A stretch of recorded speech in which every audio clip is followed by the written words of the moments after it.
Hello Internet, Taliesin here, and today we are talking the Horde, we are talking the Alliance, and we are talking the fight that brings them both together to battle in a raid the like of which you have never seen before. And when I say like you've never seen before, obviously I don't mean the setting, because that's Dazar'alor, and if you're on the red side of the faction divide, then you've kind of seen nothing but this big pink pyramid. Pinkamid? Can I say Pinkamid? Can I get away with that? Since the expansion began, and actually when I say like you've never seen before, obviously I don't mean the bosses either, because the majority of them are important lore characters, and we've seen plenty of them before too. No, the thing that you've never seen before in this raid is how it's set up and how it plays out, with the entire instance telling the story of the Alliance attack on the Pinkamid and the Horde scrambling to defend it, with each faction having a different raid experience and fighting different bosses as a result. Which, you know what, is actually a really cool idea, but it does have a downside, with each faction having a different route through the raid, and sometimes different bosses in a different order, and sometimes changing to play as the other faction for some other bosses. The whole thing runs the risk of being a little bit confusing to players, but fret not Internet, because that's where this video comes in. Not only will we be giving you the full rundown on the build up to the Battle of Dazar'alor so far, but also the story of the raid for each faction as they play through the instance, and a look at the lore behind each boss you'll be coming up against along the way, because yes, another unique thing about this raid is that never before have more legitimately important lore characters fallen under the player's sword. So join us as we talk invasions, the deaths or not of major lore characters, and ask who actually wins the battle for Dazar'alor. Okay?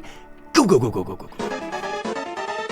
Story-wise, the Battle for Dazar'alor hasn't come out of nowhere. It's the culmination of a narrative that stretches back to before the expansion even launched. Although, because of BFA's separate Horde and Alliance war campaign experiences, it's quite likely that you've missed around 50% of that narrative on the way here. Which is a shame, because actually the war campaigns have done a really good job of introducing some of these characters to some of the players, so that some of us know some of the story behind some of them. So for the sake of completion, and also because it will help us explain some things later, let's very quickly sum up how we got to this point and what actually caused the battle for Dazar'alor. Well, assuming that you remember all of the Titan Sword, Azerite, Can't I, Jaina's Back stuff that began the expansion, the best place to start is probably the war campaigns of patch 8.1.5. With the new old god grown in a test tube threat of Gahun in Uldir defeated, the Horde decide to celebrate by launching multiple attacks on their enemy's new foothold in Kultiras, with both a daring raid on the Norwington estate, which is a complete Azerite busting success, and an attack via sea through Angle Point Wharf, which was a total Jaina foiled failure, because it turns out that approaching an enemy's territory through their most heavily barricaded and defended trade routes isn't the best attack plan after all. Who knew? Understandably a bit pissed off after all the attacking, the new Lord Admiral and co decided now is the time to launch their long-planned attack on the Zandalari capital, because sieging their city is definitely the best way to get them on side and stop them helping the Horde, right? Right, Jaina? That's a great idea, right? But yeah, anyway, so that's the Alliance plan, and why not? They already have all of those bombs that they fixed to the Zandalari ships at the end of the 8.0 campaign, and as long as no one has discovered those in the 3 months since you put them there, that's going to be a great way to open an attack. But there's still just a couple of other things to take care of first. For one, they need to retrieve the Abyssal Scepter, the Horde having stolen that Kultiran artifact at the end of their own opening war campaign, and that's fair enough, because it's the kind of scepter that can do things like this, which are probably not the kind of things you want your enemy to be able to do to boats when you're planning on sailing a load of boats into their harbour. So the Alliance players set off with Spy Master Shaw and character in the game who most clearly should have been voiced by Taliesin, Flynn Fairwind, to sneak into the Dazar'alor treasury and steal it back. And the Alliance totally do steal it back, but not before getting their first glimpse of the bling elemental Opulence, a shiny and extremely valuable guardian of the troll coffers who we will be seeing lots more of later on. But the important thing is now the Alliance have the scepter. In the meantime, the Horde are off gallivanting around with Gallywix in his shiny mech, trying to test out the ball of new Azerite doodads he's had installed, but getting foiled at every turn by gnome leader High Tinker Mekkatorque in his even shinier and more superior suit. But yes, the important takeaway from this is that High Tinker Mekkatorque exists, has a cool mech suit, and is totally up for a fight, something Horde players may not have known before, but again, information that may well be relevant later. Back to the Alliance though, and with the scepter safely back in their arsenal, they are finally ready to launch their long-awaited attack on Zandalar. Their cunningest of cunning plans involves marching on the city through Nazmir to distract the Horde forces before the Kultiran fleet sails into the port in the real attack, and it's this diversionary suicide force that the Alliance player helps out with in their final missions before the raid proper. The ill-fated troops being led by one Blade Master Telemon, the super badass Lightforged Draenei that we first met in Crocun on Argus last expansion. And if that wasn't cool enough, they've also got backup from the Void Elves, Dark Irons, and most importantly, the Elite Night Elf Naked Division, who, well, I mean, they're obviously awesome. I don't need to analyze them, they're awesome, look. Using the newly recovered Abyssal Scepter, Brother Pike covers the whole of Nazmir in fog so that the Horde can't see that this isn't a proper full army attacking from the north, and the teeny tiny naked Suicide Squad march towards the Bloodgate. And the plan totally works, causing the Zandalari scouts to panic and send word to the city that the full might of the Alliance army is here and causing shit, and please send all our Horde troops here right away. At which point Jaina and the Alliance players leave Blade Master Telemon and his soldiers to get totally slaughtered for the greater good, so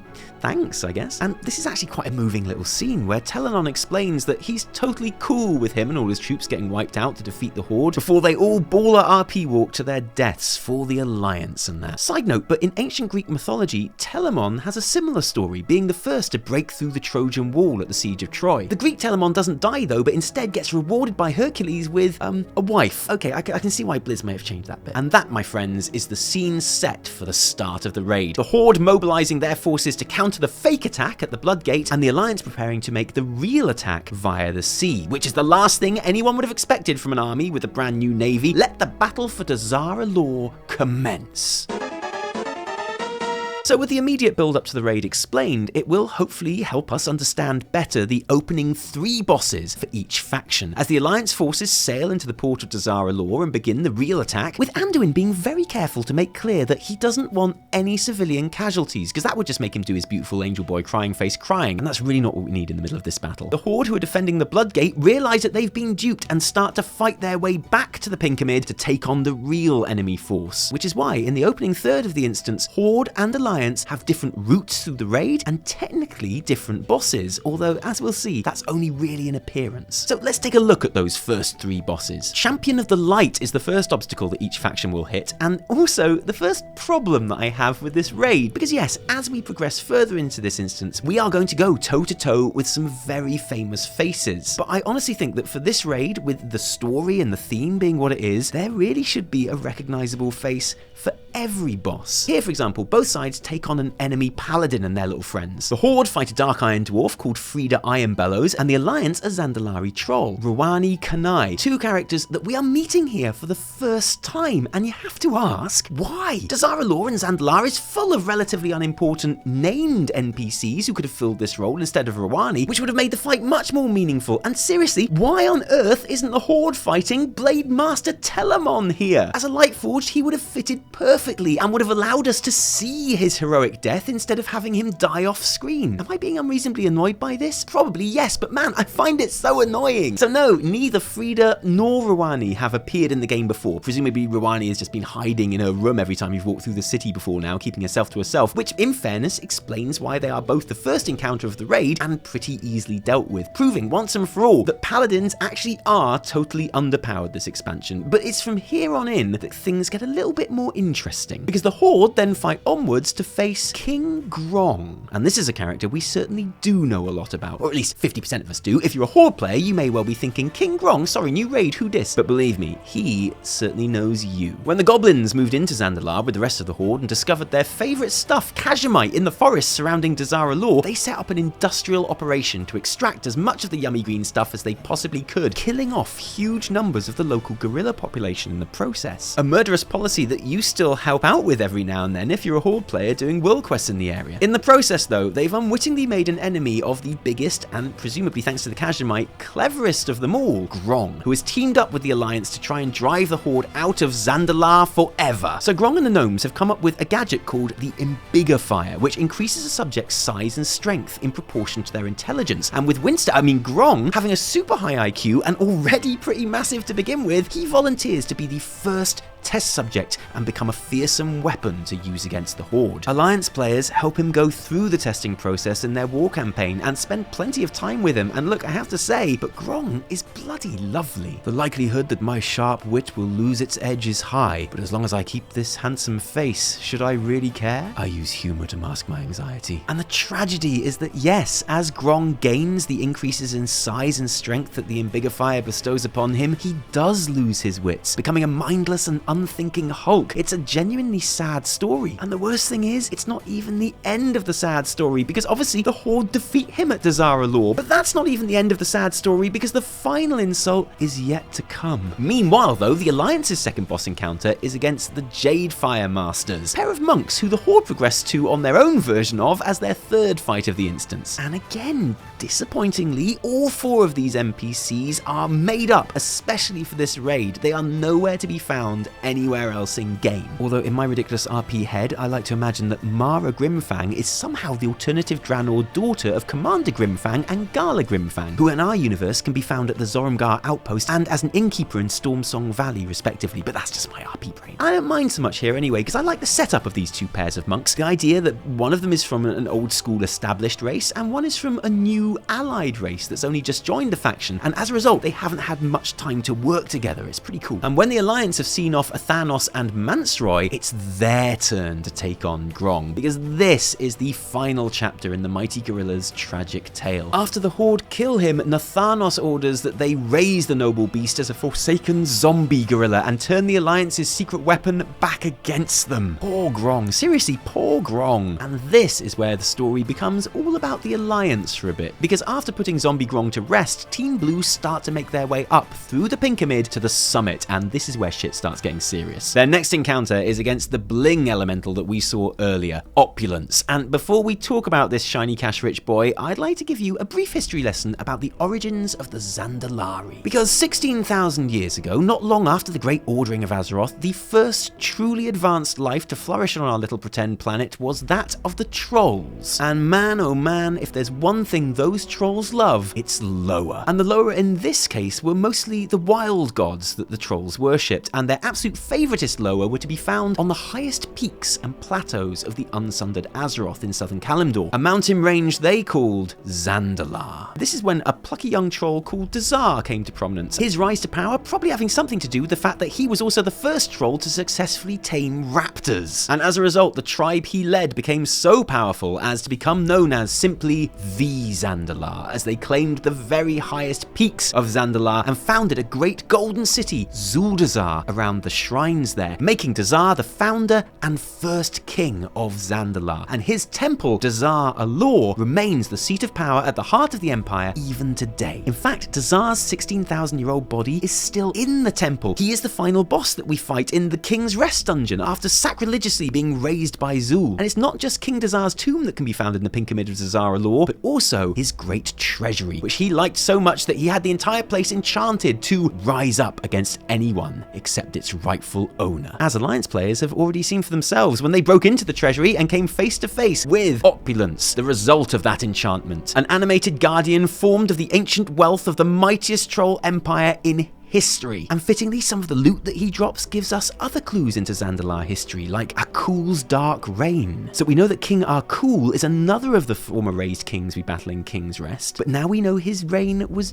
dark. Typical rogue. After downing the animated accumulated fortunes of countless kings of the past, the Alliance battle through to the Conclave of the Chosen. Because it's not just Dazar's tomb and his treasury that you'll find in the Pinkamid, but also the most sacred shrines of the Zandalar's most powerful Loa. And don't forget, this is a city built around the shrines of the Loa, meaning that this conclave, this room, is likely where the very first stone of the city of Zuldazar and the Zandalari Empire was laid, and powerful aspects have been guarding these shrines for those 16,000 years since. Dungeon Journal says that it's home to the 6 most powerful Loa shrines, and fittingly we see appearances from Gonk, the Raptor Loa who taught Zandalari trolls how to be druids, Paku, the Master of Winds who helps power the Zandalari navy, Kimbul, the Tiger Lower, whose followers were long ago imprisoned in the Shadowlands by the Naga. Akunda, the Thunder Lizard Lower, who, really likes thunder, obviously, and believes that storms have the power to wash away regret and sorrow, the big softy. And of course, Kragwa, the biggest, bounciest, roundiest, roly-poliest, perfectest frog lower who doesn't need any special powers, because seriously, look at him. All 5 of whom Horde players will be very familiar with after helping them out big time through their BFA leveling quests. The missing 6th lower of the gang is presumably Razan, the lower of kings, who was killed in those quests by Zul's rebellion. But fittingly, Bwonsamdi, the lower of death, steps in to fill Razan's shoes and make up the sextet. But more on Bwonsamdi later, or actually right now, because after clearing the Conclave, the Alliance press on to their main objective, a showdown with King Rastakhan himself, one of the biggest names in the history of World of Warcraft, even if we haven't traditionally seen very much of him. Long-time players of this game will have first heard Rastakhan's name in vanilla, when it was his Zandalari emissaries who recruited players to help defeat Hakar the Soulflayer in Zul'Gurub. But he's been around for much longer than that, ruling the Zandalari for over 200 years, blessed by Razan with superior strength and healing, clearly never missing leg day, and surviving at least 46 assassination attempts, including one from his very own wife. But recently, the Lord King has seemed a bit more fallible, first ignoring the warnings of the upcoming cataclysm that wreaked havoc among his people, and then ignoring the warnings of his daughter Talanji about the gathering forces rising in his own lands to oppose him, which resulted in his overthrow in this expansion, only winning the crown back through making a deal with Bwonsamdi, and dooming his bloodline, and therefore the throne of Zuldazar, to be bound by the Death Lower ever after. Which in the long term kind of sucks for Rasta and his heir Talanji, but in the short term is kind of handy when the Alliance come knocking and he can call on Bwonsamdi's death magic to blast the invading army with. Dialogue after this raid suggests that Anduin never meant to kill the Zandalari ruler in the attack on Dazar'alor, which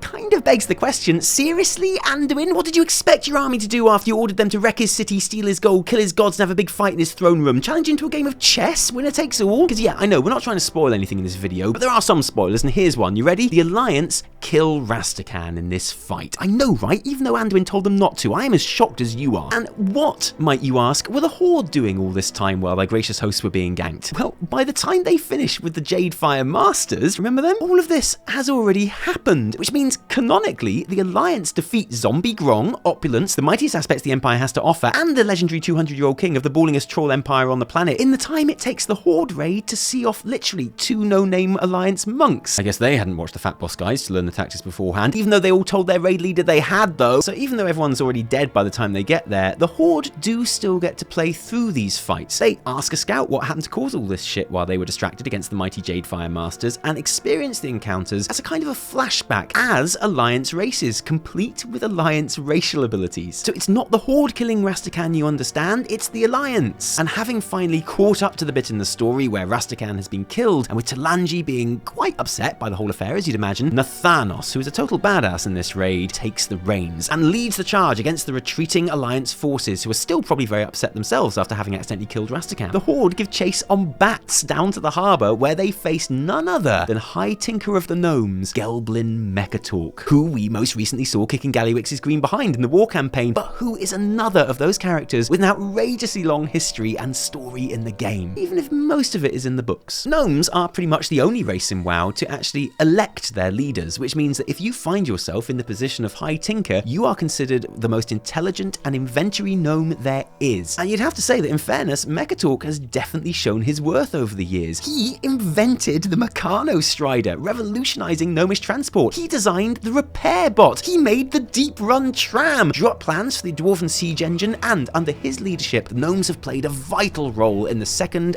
and Third Wars. In fact, it says everything about how loved and respected Gelblin is by his people that he's still their leader despite failing to stop the Trogs invading the gnome capital and greenlighting the pretty terrible plan of gassing the place, which wiped out 80% of his own subjects. And yeah, okay, so he was tricked by his trusted advisor and inventing partner Sicko Thermoplug into doing that, but come on, if you're not suspicious of someone called Sicko, then you deserve everything you get. His name is Sicko. But Mekkatorque has been a constant player in Alliance storylines since Wrath of the Lich King, even if he has never really had a proper moment in the spotlight. And many of us thought that moment had finally arrived when he turned up rather unexpectedly on the broken shore in a shitting mech suit, but no, we've had to wait until BFA for him to really get rolling, culminating in this boss fight. And look, I'm not going to tell you the end result of this fight, but it's not a spoiler to say that he is obviously defeated by the Horde as they chase down the Alliance, but it probably is a spoiler to say this next bit, so you've been warned. Don't be surprised if, after getting his hat handed to him throughout this expansion by the High Tinker, Gallywix doesn't make a surprise appearance at the end of this encounter to give himself the last laugh in the ongoing mecha short-ass feud to end all mecha feuds. And after such a lore heavyweight, the next boss was always going to be a bit of a letdown, and as the Alliance make their escape by sea, the two Tide Sages, Brother Joseph and Sister Catherine, stay behind to buy their allies time as the Stormwall Blockade. And lore-wise, yeah, they are a bit of a letdown. These are another two characters that we've never seen before, and as much as I'd love to believe that Joseph and Catherine are a reference to the parents of the Jackson 5, they're probably not, are they? And these are just two especially powerful Tide Sages trying to stomp the Horde scum with their seaweedy pet Laminaria, which I've been assured goes splendidly in a salad. Catherine and Joe put up a brave and very wet fight, and if they totally fail to hold off the Horde, then don't blame them, okay? Blame it on the boogie. And if it felt like I was rushing through that last one, well, to be honest, I kind of was, because the final boss of the Battle for Dazar'alor raid needs no introduction. One of the most legendary characters in Warcraft history, present through many of the most seismic in-game events of the last 16 years, powerful, controversial, the arguable face of this entire expansion. After dealing with the Tide Sages and setting off in pursuit of the retreating Alliance fleet aboard a Zandalari ship, it's time for the Horde, and eventually the Alliance too, when they play through these last three encounters as faction-swapped characters, just as the Horde did in the three fights preceding, to pit their wits against Jaina Proudmoore. The story of Jaina is long and exhausting. Engaged to Arthas before turning her back on his actions at Stratholme, she founded the city of Theramore, spent years trying to broker peace between the two warring factions, sacrificed her own father when he sought more violent solutions instead, one of the first to aid the newly arrived Draenei, present at the Battle of Undercity, friend to Thrall and Bane Bloodhoof, survivor of the bombing of Theramore, which saw an end to Peacekeeper Jaina and the birth of Vengeance Jaina, who was within a whisker of destroying the city of Orgrimmar until she just decided not to. Preached the dismantling of the Horde, who gave up her position as leader of the Kirin Tor in disgust when they allowed the Horde back into Dalaran to fight the Legion. Even with all of these years of storytelling behind her, it could be argued Battle for Azeroth is Jaina's crowning achievement so far, and sees her character explored and celebrated more than ever before. Alliance players have seen her face her demons, return home to the fury of her people, imprisoned in Thros, where she faced her demons again. She has a lot of demons, okay? Reconciled with her mother, becomes saviour of her people and the Kultiran fleet, and rightful Lord Admiral of Borealis. It feels like Jaina has finally found her place, found her home and her peace once more. So let's kill her in a boss fight, right? And this is the amazing thing about the Battle for Dazar'alor raid. We've taken out important lore characters before, but this many of them on both sides at such an early stage of the expansion is completely unheard of. And with both armies taking such massive losses with such high profile casualties, it begs a very important question. Who wins the Battle for Dazar'alor? I mean, technically it could be said that the Alliance do. The attack is, to all intents and purposes, successful. The plan works. The leader of the Horde's most important ally is killed. But at what cost? High Tinker Mekkatorque, Jaina Proudmoore, Blade Master Telemon, and the beautiful, beautiful Naked Elves, all dead or out of action, and much of the Kultiran fleet lost. And for what? All they've really achieved is to give the Zandalari trolls the push they needed to fully throw their lot in with the Horde and become an actual part of that faction. So, okay, did the Horde win? Well, even with their new ally, their forces are in complete disarray. They just got outmaneuvered to the point of being inches away from total defeat in this war. And they didn't lose any leaders of their own in the fighting, but there are still huge divisions in the ranks thanks to Sylvanas' actions, which is only getting worse as time goes on. So it's a cliche, but so far in this war, there really are no winners at all, except maybe one. And what does that mean? If both factions are now depleted, frustrated, stretched to breaking point and licking their wounds, there's suddenly an opening, isn't there? A power vacuum waiting to be filled. And there just might be someone we know waiting to step up and make their move. Because the greatest threats to Azeroth and its people have only ever been defeated when the Horde and Alliance have worked together, no matter how uneasy that alliance may have been. But with the prospect of any kind of united front less likely now than at any other point in recent history, well, it's a dangerous time for everyone. Because if a threat were to rise from the dark or the deep, At this stage, who is left to stop it? But what do you think, guys? Who comes out on top in the battle for Dazar'alor? Have we just made sure that we all lose in the long run? How do you feel if you're a Horde killing King Rastakhan or an Alliance player attacking Jaina? And where does this leave us going forward in Battle for Azeroth? Let us know in the comments below. And thanks for joining us today. If you like this video, don't thank us, thank our patrons who give their actual real-life money to make all our videos happen. And genuinely, thank you guys so much. Your support is so important, and without you, there would be a whole lot less Taliesin and Evertel. If you didn't like it, downvote the shit out of it. Remember, my name is Noble. No, my name is Taliesin from me and Evertel. Until next time, cheerio.